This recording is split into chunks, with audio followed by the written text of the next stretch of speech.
Go ahead and get started now. So, we are delighted to welcome you to this webinar on Fueling Progress, Empowering the Early Childhood Workforce through Registered Apprenticeship, presented in collaboration with the Council for Professional Recognition and the Early Childhood Workforce Connector. Today's webinar is the last of a series dedicated to highlighting registered apprenticeship programs in the field of early childhood education. This underscores our commitment to providing knowledge and resources for professional growth in the field. To turn on closed captions, click the three dots labeled More in the bottom right corner and select Captions from the menu. All participants should be muted upon entry. There will be an opportunity between sections and at the end of the presentations for Q&A. You are welcome to unmute and ask your questions during these times. We also have team members monitoring the chat, so you can pop your questions in there throughout the presentation. The slide deck will be shared following this presentation, and a recording will be available on our CAN network. Let's dive in. Now, first, let's get to know our presenters. I'm Haley Brush, the Public Policy and Advocacy Manager here at the Council for Professional Recognition. I started my career in early childhood systems building at the local level, first in Philadelphia and then in DC, where I focused on providing technical assistance and emergency funding supports before joining the Council. Here, I lead our policy efforts, including coordinating our federal and state strategy, policy-related communications, and our advocate engagement. I'd also like to introduce Marjorie Cohen, the project manager for the Early Childhood Workforce Connector, who has over 20 years of experience in education and workforce development, policy and research, technical assistance, program management, and project leadership. Marjorie supports early childhood education providers, in-demand sector employers, secondary and post-secondary education institutions, state and local agencies, and other key stakeholders to provide high-quality registered apprenticeship programs for the ECE workforce. Our panelists, Amanda Schwartz, Maryland Early Ed Corps, Registered Apprenticeship Associate Project Director at the University of Maryland Center on Early Childhood Education and Intervention, and Ronald Nathaniel, Educare DC's Vice President of Programs, will be more formally introduced in a little bit ahead of the panel discussion. So let's jump right in. Today, we'll unpack a powerful agenda. First, we'll gear up with a deep dive into our partnership with the Early Childhood Workforce Connector and explore their mission. Next, we'll do the panel introduction and discussion, do an audience Q&A, and finally, we'll discover the amazing supports available through the ECWC that can help your programs thrive. Get ready to take notes. This session is packed with actionable insights. Many of you here today may already be connected with the Council and our work, but I'd like to share a little bit about what we do to make sure everyone is on the same page. We administer the Child Development Associate, or CDA credential, which is the most widely recognized credential in early childhood education. It is nationally recognized, transferable, and competency-based. It is a key stepping stone on the path to career advancement in early childhood education. To be awarded the credential, candidates must complete an assessment process and demonstrate that they are able to put their knowledge of the CDA competency standards into practice in their daily work with children and families. Candidates can earn their credential in any of the settings that we offer: infant, toddler, preschool, family childcare, home visiting, or military school age. Being awarded the CDA means a candidate is qualified to be a lead teacher in the classroom. The Council for Professional Recognition and the Early Childhood Workforce Connector have partnered to support credentialed career pathways for early childhood educators. Registered apprenticeship programs are an important investment in the early childhood workforce, providing high-quality professional learning and equitable compensation. This webinar series has explored how registered apprenticeships provide a professional development pathway to develop skills, advance and sustain successful careers, and strengthen the ECE workforce. The Council for Professional Recognition is a leader in credentialing early childhood educators worldwide. Together with the Early Childhood Workforce Connector, we are working toward advancing the careers of ECE professionals through the Child Development Associate and U.S. Department of Labor credentialing. We have hosted these monthly webinar series, which are leading up to the 2024 Early Educators Leadership Conference in Washington, D.C. in October. The Early Childhood Workforce Connector will be presenting alongside their partners to dive deeper into registered apprenticeship programs for ECE. And with that, I will kick it off to Marjorie. Thanks so much, Haley. For those of you who have been part of the webinar series, the next few slides are going to seem awfully familiar, but we just want to make sure that everybody sort of knows who we are and what registered apprenticeship in early childhood is all about. So who is the Early Childhood Workforce Connector? So we're one of two early childhood education registered apprenticeship industry intermediaries. It's a mouthful, but it's DOL funded, the U.S. Department of Labor. And the Early Childhood Workforce Connector, or ECWC, promotes developing, launching, and expanding registered apprenticeship programs to support and sustain a diverse, inclusive, well-qualified, and well-compensated early childhood education workforce. ECE registered apprenticeship programs with high quality, accessible, supportive, and equitable early childhood program employers lift the entire community and the local workforce. So a strong, inclusive, and robust early childhood ecosystem contributes to the health and the well-being of young children and their families, as well as the broader economy. As a U.S. Department of Labor funded early childhood education industry intermediary, ECWC provides customized technical assistance, including help with curriculum development, outreach and recruitment, mentor training, accessing available funding, and so much more. We'll get into a lot of that support later on. So let's talk really briefly about registered apprenticeship in early childhood education. As we've discussed in our previous webinars, registered apprenticeship is a structured Department of Labor approved training model.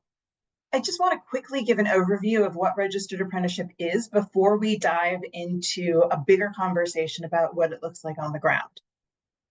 So here are the components of registered apprenticeship. First, it's industry-led. Programs are industry vetted and approved to ensure alignment with industry standards, and that apprentices are trained for highly skilled, high-demand occupations, such as early childhood. Second, it's a paid job. Apprenticeships are, in fact, jobs. Apprentices earn a progressive wage as their skills and their productivity increase. Third, structured on-the-job training or on-the-job learning. Programs support structured on-the-job training to prepare for a successful career, which includes instruction from an experienced mentor. I think we're at fourth is supplemental education. Along with that on-the-job training, apprentices are provided supplemental classroom education based on the employer's unique training needs to ensure quality and success. Fifth, programs are designed to reflect the communities in which they operate through strong non-discrimination, anti-harassment, and recruitment practices to ensure access, equity, and inclusion. Sixth is quality and safety.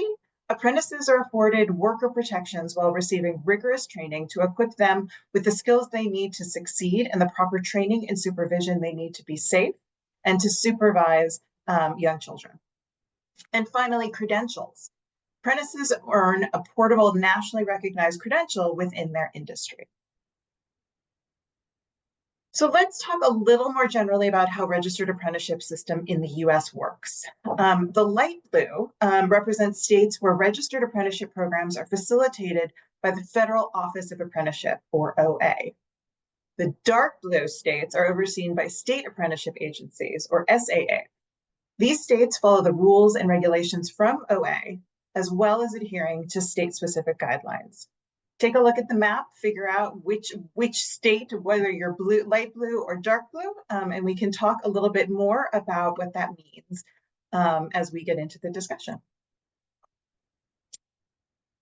So, thank you, Haley. On this slide, we see a visual comparison of work-based learning programs. In the far right column, we've highlighted the guarantees that come with a registered apprenticeship program. So as you can see, registered apprenticeship is a commitment to increasing knowledge and skills through industry-approved on-the-job training and coursework, as well as mentorship, as I mentioned. It also includes access to funding and other resources from federal programs, many of which we will talk about, and we have been talking about. And lastly, as I mentioned before, graduates receive nationally recognized credentials. So registered apprenticeship helps early childhood educators flourish by supporting high quality, accessible, and equitable learning opportunities that enable them to enrich the lives of children, families, and their communities, while also increasing access to childcare. For employers, registered apprenticeship increases employee retention. The data from the Department of Labor right now is that currently 90% of apprentices remain with their host employers after completing a registered apprenticeship program. Employers also benefit from this customized workforce training that meets the needs of their specific workforce. Apprentices benefit from progressive wages as they gain more skills and knowledge, as I mentioned before. And of course, they receive nationally recognized credentials from USDOL that do not expire. Okay, so that's the basics. Now I'd like to ask folks to answer a quick poll question. So how many webinars in this series have you attended since February? Only 1, 2 to 4, 5 to 7, none. This is my first webinar in the series. This is the 8th, by the way, in the series. So go ahead and let us know how many you've been part of. Just curious as to who's been with us the whole time and who's new. So go ahead and let us know what kind of, how much you've seen of me, really, is the answer there. How much recording you've seen of me. All right. Okay, so we have 18% at only 1, which is great. 45%, 2 to 4, which is impressive. 10% to 5 to 7, which is pretty amazing. And then there are 28% of you who are at the first webinar in the series, which is awesome. Welcome. Thank you. So what I'd love to do, especially for those of you who maybe did not attend every single one of these, is just talk a little bit about how this is the last of a series of webinars the Council has co-hosted with ECWC. Over the past 8 months, we've tackled important issues, crucial partners, and best practices in developing, launching, and expanding registered apprenticeship in ECE. All of these webinars were recorded, as Haley mentioned, and the slide decks and recordings can be found both on the CAN and on ECWC's website. And my colleague Kimberly will be putting some of those links in the chat. Now let's take a quick look back. So we started at the very beginning with a Registered Apprenticeship 101. We discussed what Registered Apprenticeship is and isn't, how RA can benefit early childhood, and what it does and could look like across the country. Along with the Council, we walked through how to incorporate the CDA into a Registered Apprenticeship program. Finally, as we now do at the end of every webinar, we talked about who the Early Childhood Workforce Connector is and how we can support and assist anyone interested in developing or expanding RA programs in ECE. In March, we heard from ECWC partners, Midwest Urban Strategies, about what the public workforce system is, the resources it brings to ECE RA, and how to connect with local workforce development boards. We also learned about how the workforce system and employers in other industries should understand that supporting ECE is an economic imperative. We heard from 2 guest speakers in Missouri, Shelley Penn from the Full Employment Council of Kansas City, the Workforce Development Board in that city, and Nicole Dodson from the St. Louis Economic Development Corporation about how and why they are engaged and involved in ECE registered apprenticeship programs across the state. In April, we started an exploration of effective funding sources and strategies, emphasizing the importance of leveraging federal, state, and local funding streams for part 1 of investing in ECE careers. The session showcased how blending, braiding, and layering these diverse sources can create a sustainable foundation for ECE registered apprenticeship programs, with practical examples demonstrating successful implementation and long-term support.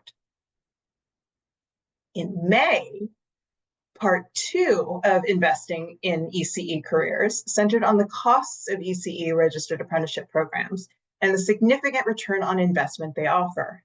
The discussion explored a range of funding streams at the federal, state, and local levels, highlighting the advantages of leveraging and combining diverse sources.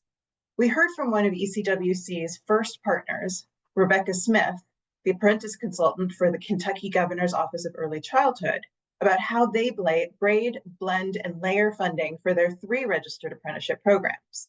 Additionally, the session introduced valuable resources and tools to help develop effective and sustainable funding strategies for ECE RA programs. During June session, ECWC highlighted the critical role of education institutions in supporting ECE registered apprenticeship programs. The discussion covered the involvement and engagement of the secondary, post-secondary, and adult education systems, emphasizing strategies for building strong partnerships with educational institutions to enhance the apprenticeship model. Guest speakers Sandy Kowalczyk from the Council highlighted a career in technical education for ECE, and Amy West from Red Rocks Community College in Colorado provided a real-world example of how a post-secondary institution can support registered apprenticeship in ECE. For our July webinar, we featured a panel discussion with Marion Grant Whitlock, ECWC's Early Childhood Education Liaison, and David Tate Jr., a former apprentice and current Head Start educator.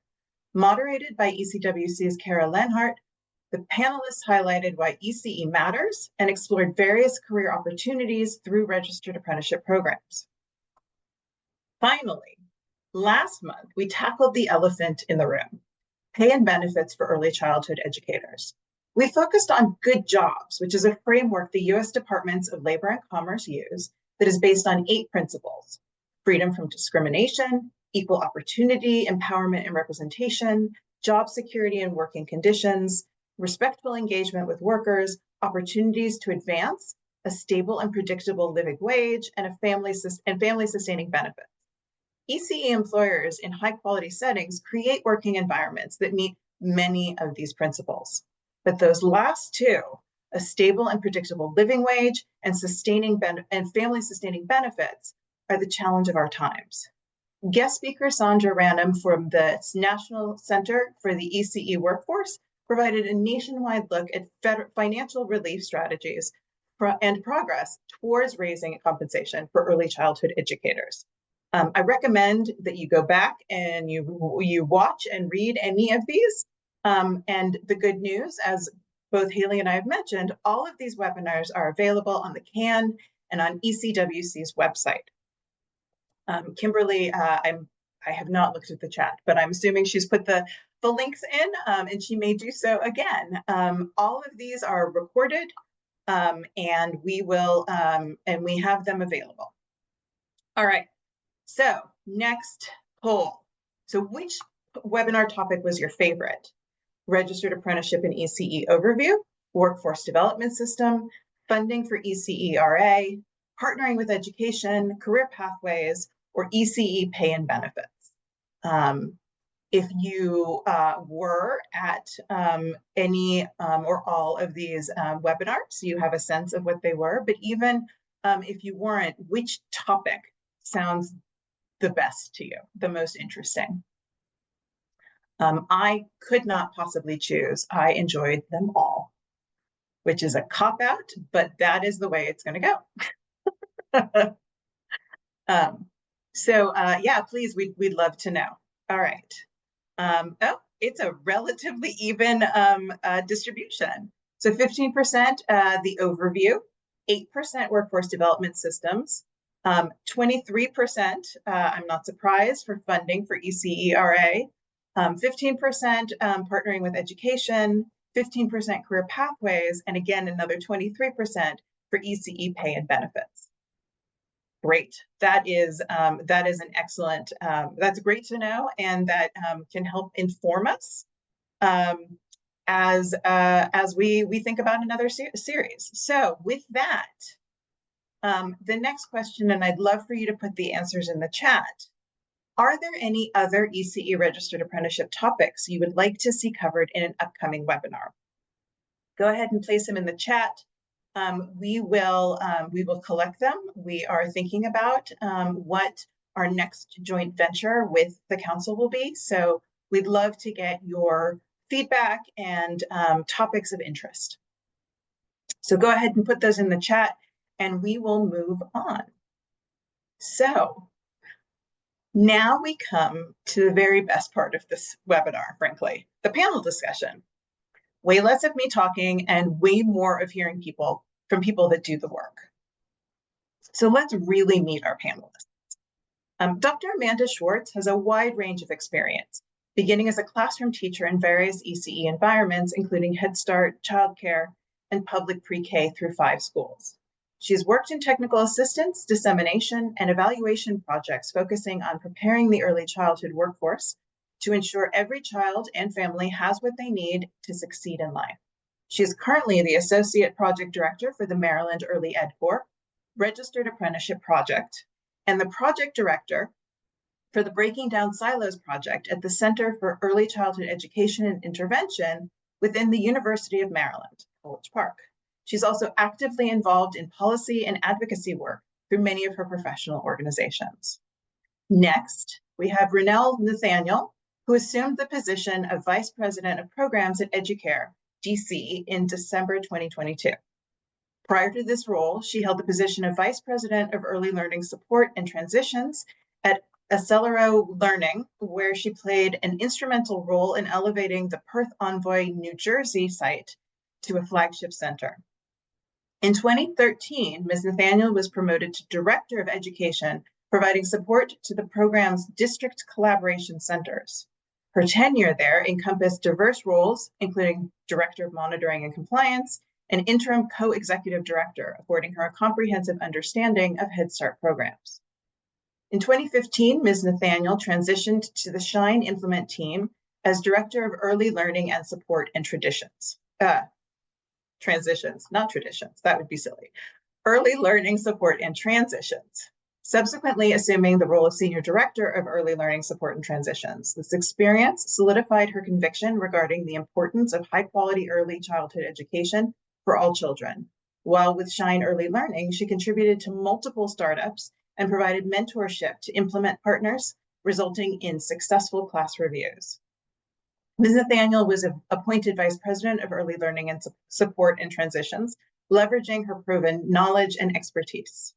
And in addition to her professional contributions, Ms. Nathaniel has presented at National Head Start Association conferences and participated in the Los Angeles Universal Preschool Panel on preschool from the capital to the classroom.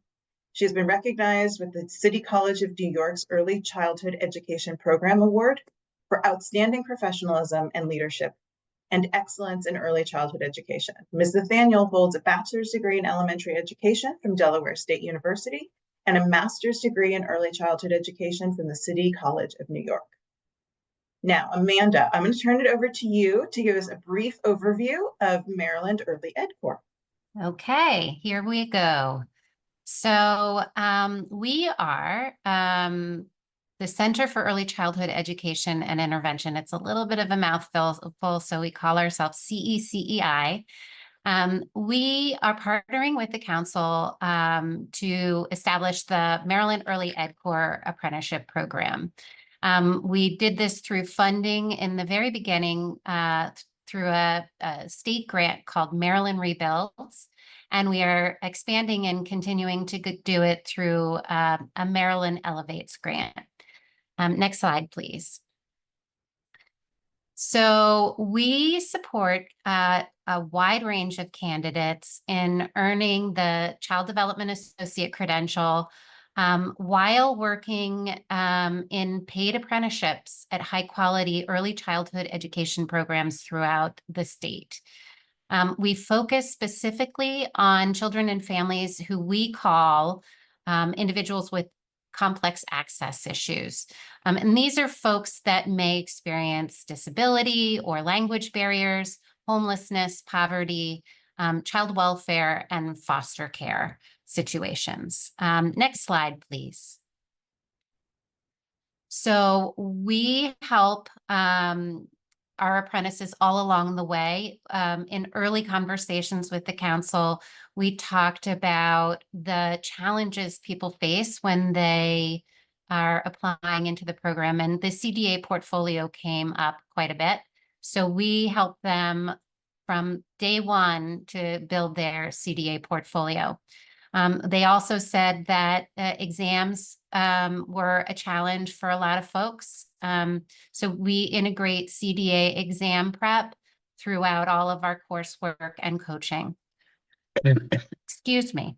We also help them schedule the PD specialist verification visit, and we help them practice that visit all along the way through visits that we offer from our coaches.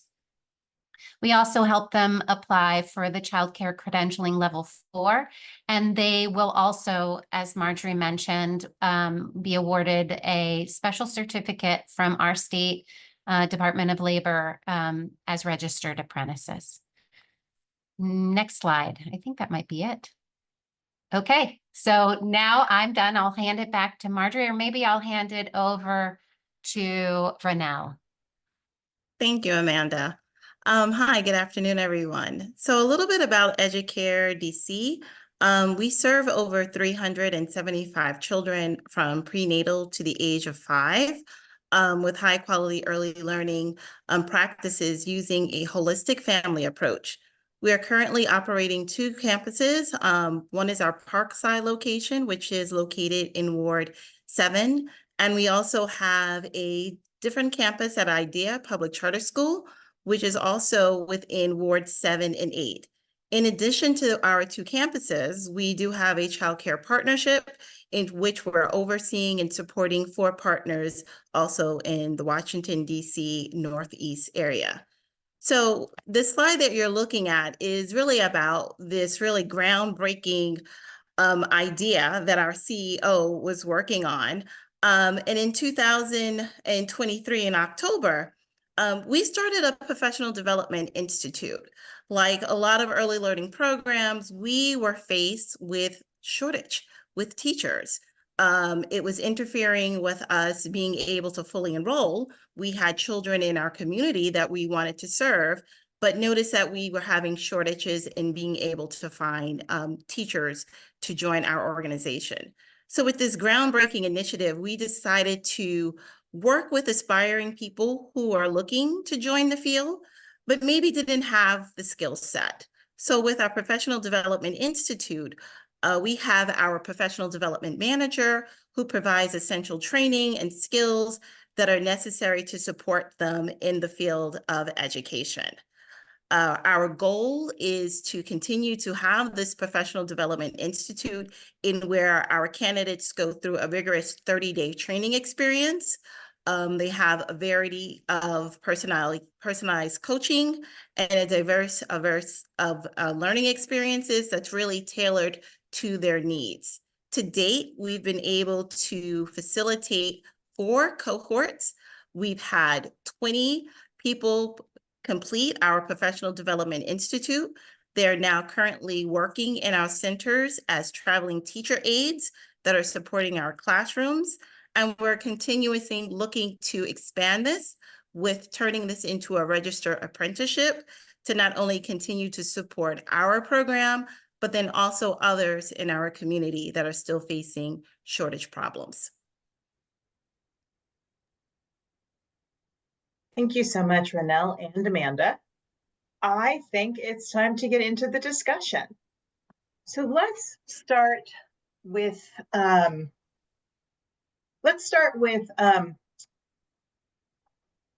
the very beginning, really. So you both have professional development programs. Renelle, you just explained the Institute, and Amanda, you had what was sort of an unregistered apprenticeship before this. So what motivated you to integrate them into a registered apprenticeship program?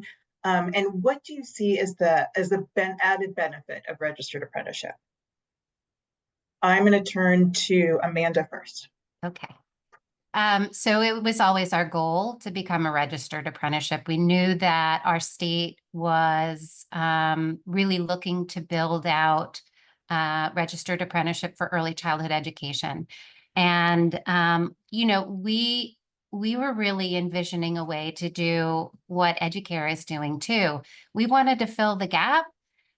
We also, in the state of Maryland, have the Maryland Blueprint, which is the guide for all educational activities in the state. And one of the requirements in the Blueprint is for assistant teachers in public pre-K 3 and pre-K 4 classes to have their CDA. So we knew that there was a definite need out there. And we knew that a registered apprenticeship would be a real investment in the future for a lot of these programs and a lot of these people who want a way to get into the field and a pathway into the profession. And so it was a natural fit for us. Thanks, Amanda. Renelle? I think it's really similar. Like I hear the synergy in what we're trying to do with the registered apprenticeship. For us at Educare DC, it's really about cultivating and growing within our own. And for us, the Professional Development Institute was able to get us to a certain level. We were able to hire and have traveling teachers be part of our community, but then we also realized that they have aspirations to continue their education. And we realized the way that we can help and support them, but then also support the community, is for us to look into almost creating a track of where if teachers are comfortable with only going through the Professional Development Institute, but also creating another career pathway if they would like to continue. So having a registered apprenticeship within our program would be able to provide that differentiation of support for people to have ownership and autonomy over their career. And I think the other thing that's very interesting about this particular model, because we are a Head Start program, and it really speaks to our two-generation model of supporting a family and their economic ability. So it was just, it just was organically meant to be. I love that. And I think, you know, what's interesting, Renelle, that you hit on is the idea of stackable credentials, or, you know, stackable registered apprenticeship programs, right? You can start with the CDA, and then that can provide credit towards an AA, which then could provide credit towards a BA, and there's sort of multiple entry points and multiple exit points. And so it really does start somebody on a worthwhile pathway, which I really love. So Renelle, I'm going to start with you because you're not as far in your apprenticeship journey. So I was wondering if you could tell us a little bit about that journey. Yes, it is a journey. I will definitely say that. I think the first component of that was to really, for us as an organization, to take a step back and realize, as much as we are passionate about that, our capacity to build a registered apprenticeship, we realized that that wasn't our area of expertise, and we needed support in trying to really build this out. So working with the Workforce Connector, they have really been our thought partner. They've been able to help us galvanize our own internal supports, but then more importantly, support us with some of those external agencies, working with Department of Labor, for us to really look at our curriculum and to ensure that it aligns. So it's almost like a perfect partnership in where we have monthly meetings and we kind of like review, and they helped us develop a work plan that we're utilizing as our implementation plan.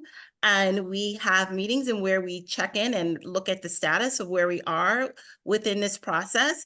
And it has helped us build out, for us to look at some of our own internal professional development that we're doing internally, and even questioning and challenging us to take different pathways with us doing this work. So I would have to say at this point in time, we are at the process of reviewing our curriculum and thinking about the pathways that we want to build.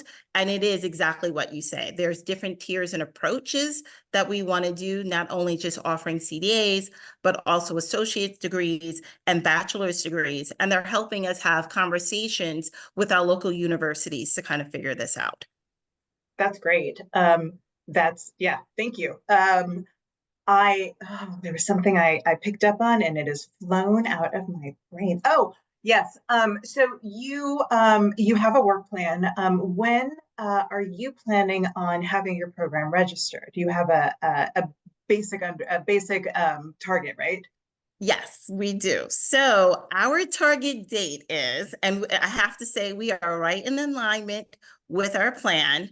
It is May of 2025. Excellent. That's great. I love the fact that you're taking a slow, deliberative approach. I think that there are an infinite number of ways that one can do this. And I think each organization really has to do what makes the most sense for them. We're very, ECWC is very interested in making sure that the program that you create and that you integrate some of your, your current offerings into is customized. Everybody has different needs. So I really love that. Amanda, you are a little further along in your apprenticeship journey, and I was wondering if you could sort of take us through that. Sure. So we were awarded in the spring of 2023 with the grant that was building out this project. We conceived of the project through the proposal period the previous fall, and really built out a model that we believed would integrate both on-the-job learning experiences, paid on-the-job learning experiences, and a really serious core of knowledge.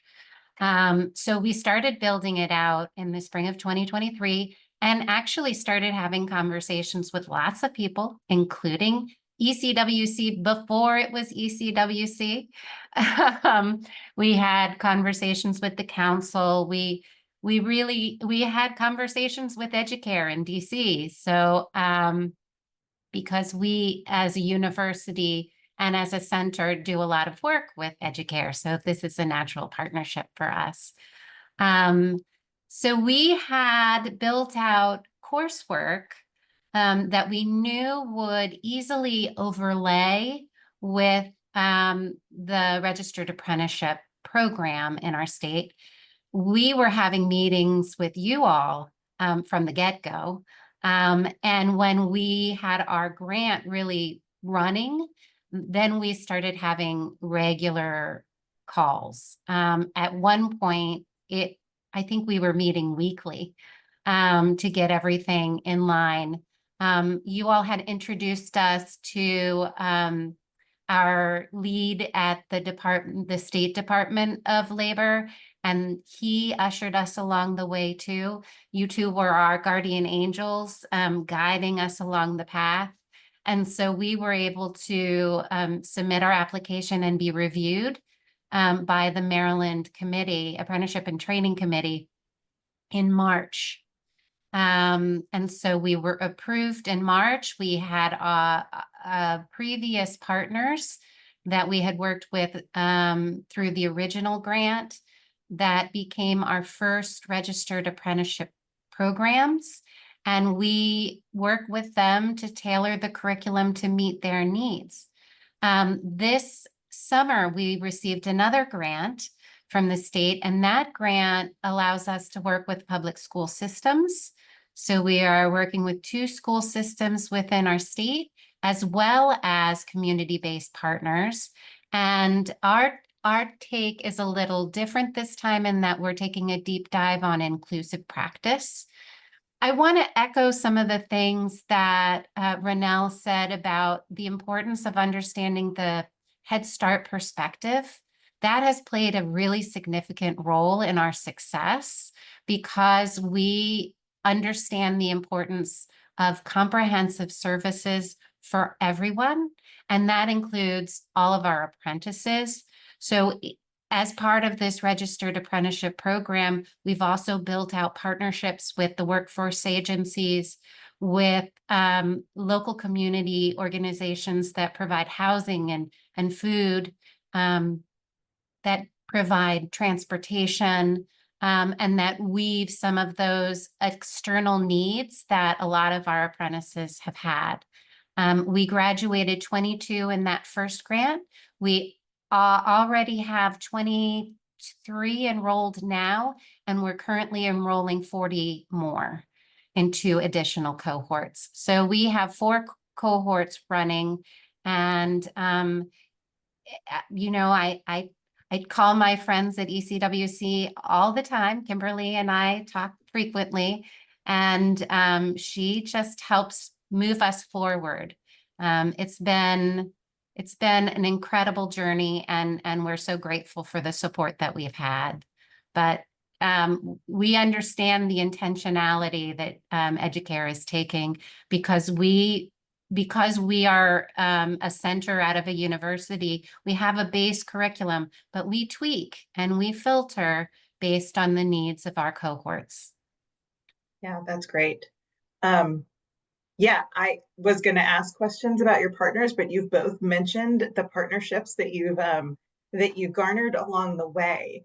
And I do want to just let everybody know I did not pay either of them to talk about how great ECWC is, and I do not work with either of them on a regular basis. But this is what we're for. This is what the Department of Labor funds us to do.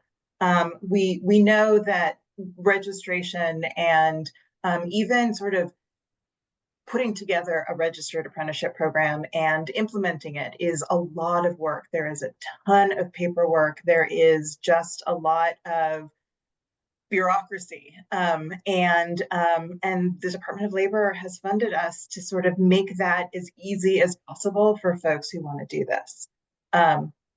So I do want to ask sort of the big question, at least I usually ask, is, so you've both come a long way in your journey, but you've both experienced some challenges. What kind of challenges have you come up against, and how have you found ways to overcome them? Amanda, you're smiling, so I am hitting you because I know what you're going to say, and I think it's really, really important. So please. Funding. Yes. Funding for sustainability is incredibly challenging.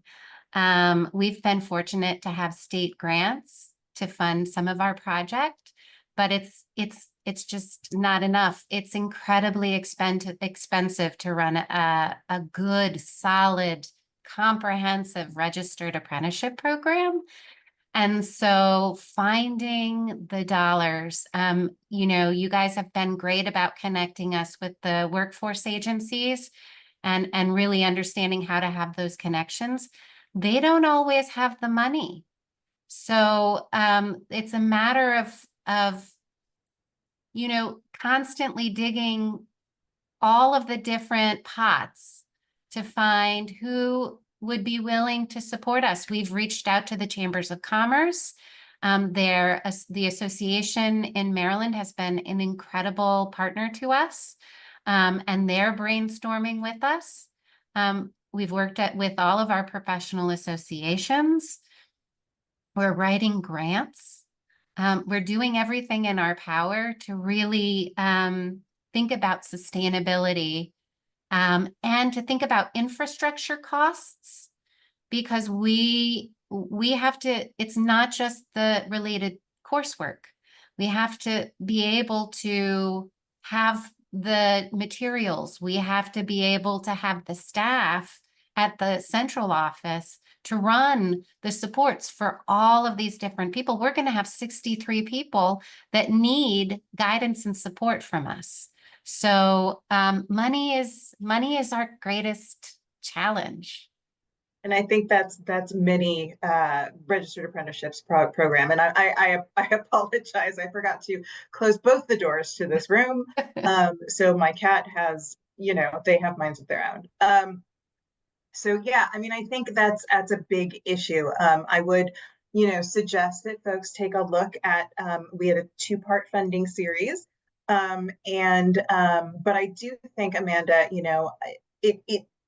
it continues to show that registered apprenticeship cannot be done by a single entity, no matter who it is. This requires a partnership because it's part of a community. And in order to have high quality early childhood and care, you really you've got to invest, and part of it involves not just recruiting but retention, right?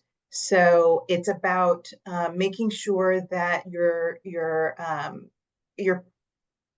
educators are well educated and comfortable and continue to get the support that they need. So Ronelle, I'd love to hear any challenges or any thoughts about sort of recruitment and retention.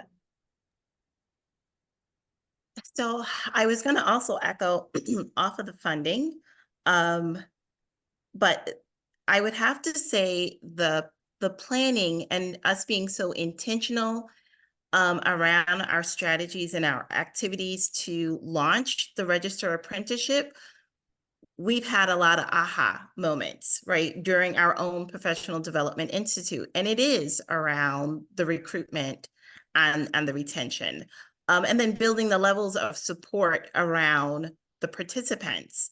And what we realized throughout this last year, because October will be around in a couple of days, and we will have a full year of executing our professional development institute, is the internal capacity and then also the supports that each participant requires. And being able for us to pause and do a quality improvement check of our own, of what we're doing, has been a teachable moment for us. So what we've been doing throughout each one of the cohorts, and I know that this is something that we're going to build into our Registered Apprenticeship, is touch points with the teams who are facilitating, touch points with the participants, and then us also working with our local evaluation partner, which is Townsend University, and for us really to collect data around what we're doing now. We're collecting data around our Professional Development Institute, but when we launch the Registered Apprentice, we want to do the same because we understand that the data that we're collecting is going to help us with this continuous improvement. So I think some of the challenges that we've had, we've been able to course correct by us now having more touch points with our participants and realizing that that is something we have to build into our Registered Apprenticeship, not just looking at the coursework, but looking at the human capacity of this and how we need to support them. I think that has been a huge component of us being able to recruit and retain. And one of the course corrections that we've done within our own Professional Development Institute is that we've built in some of those soft skills. So we're really homing in on high teacher quality practices, but we also realize a part of that is some of those soft skills that people are now entering into the workforce that we can't make the assumption that they understand. So we also want to train and support them in that. So that's also going to be part of our apprenticeship. And I would have to say that was one of our biggest aha moments that we had to build into our institute that we're going to continue to build into our apprenticeship. That's great. That's, yeah, I mean, I think that's really important. And I think that more than any other industry that has really touched registered apprenticeship, early childhood, according to the Department of Labor, is an emerging industry.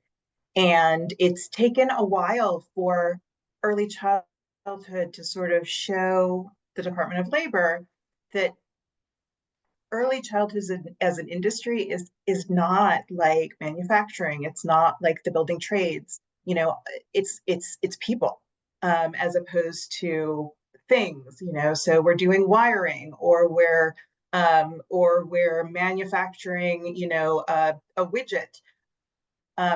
That is not the way early childhood works, and to do quality requires a support, a much more intensive and deliberate support system. So I appreciate that. I do want to open it up to questions. I have one final question, but I want to see if there's anything folks are asking in the chat, or if anybody wants to raise their hand. Kimberly, have you seen any questions in the chat you want to share? We've been having some good conversations in the chat. A lot of them, I believe, we've kind of already covered. Of course, funding, connecting with different partners have been a big topic. I was wondering if perhaps Amanda or Ronelle, if you've had any experiences that you could share regarding recruitment, or perhaps connections that you have with high schools or the education system. Great. So we have found, much like Ronell was saying, we've been examining and course correcting all along the way. I think we are most successful in recruitment and placement and retention when we are closely aligned with our program partner. And we've really asked the right questions up front in the recruitment process. So our process starts with an expression of interest form. And then we have an interview and application process. And what we do during the interview is it's not an interview to find out whether you're an appropriate candidate.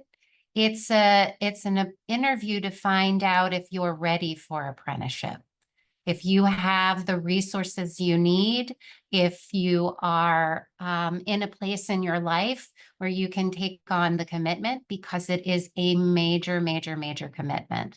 It is working, many full-time people, many of our apprentices are working full-time, and then they're taking classes after work or on the weekends. And so they really need to be able to carve out that time.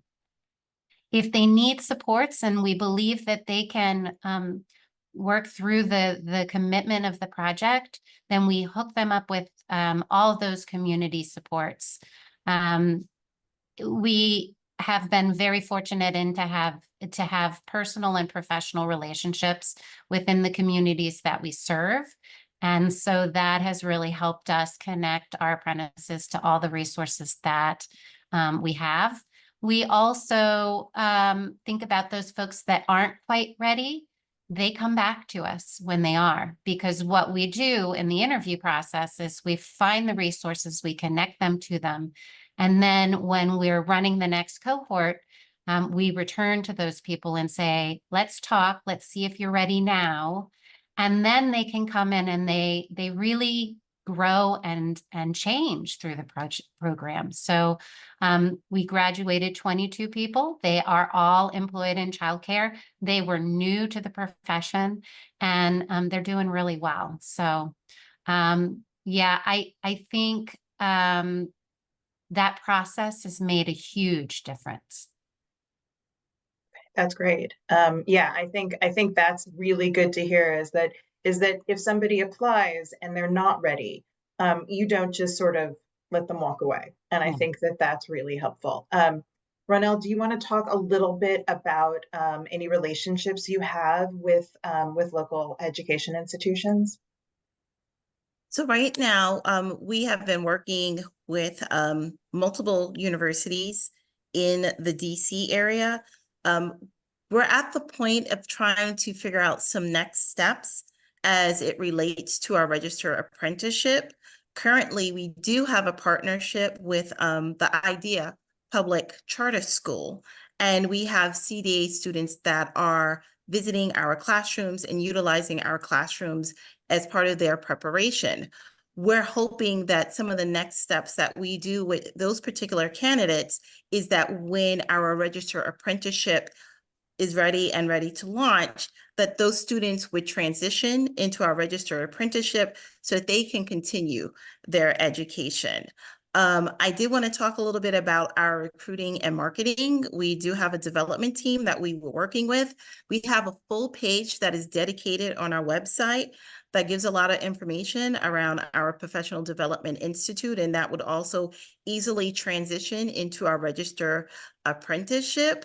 The one thing that I would have to say, it's really been a lot of word of mouth. We have a lot of marketing.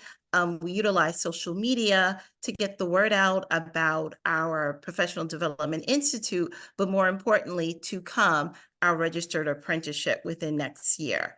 So as we continue to embark, and part of the work that we're doing with Workforce Connector is us really thinking about our marketing campaign and how we're going to continue to facilitate conversations with different universities so that we can build this out.